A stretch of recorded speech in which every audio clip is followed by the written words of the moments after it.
Aruba conta com a contribuição de um experto americano com carreira larga e experiência ampla no terreno de manejo e diplomacia do Caribe e Centro-América, como também no país da maneira Iraque e Espanha. Francisco Paco Palmieri estava um dos oradores principais do terreno de energia sustentável durante Green Aruba, Where Europe Meets the Americas 2014. Francisco Palmieri está atualmente trabalhando na US Department of State como Deputy Assistant Secretary for the Caribbean and Central America, Bureau of Western Hemisphere Affairs.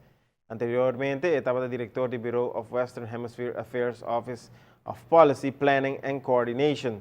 Además, Palmieri tiene experiencia amplia también trabajando con autoridades de diferentes países, entre otros República Dominicana, El Salvador, Honduras y Venezuela, como Senior Desk Officer.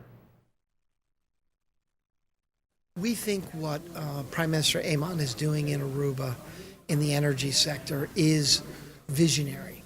He's taking this island and moving it toward energy security, independence, by capitalizing on the natural, sustainable, and renewable resources that the island has. And in doing so, he's setting an example. He's setting a future course for islands throughout the Caribbean on how they can do this as well. And he's done it in a way that involves the affected parties, the stakeholders, so that they work together on a common solution. Depois de mais de 10 anos, o governo americano está mandando executivo de nível aqui para Aruba, demonstrando assim a confiança de nossa isla e de esforço que está sendo no terreno de sustentabilidade.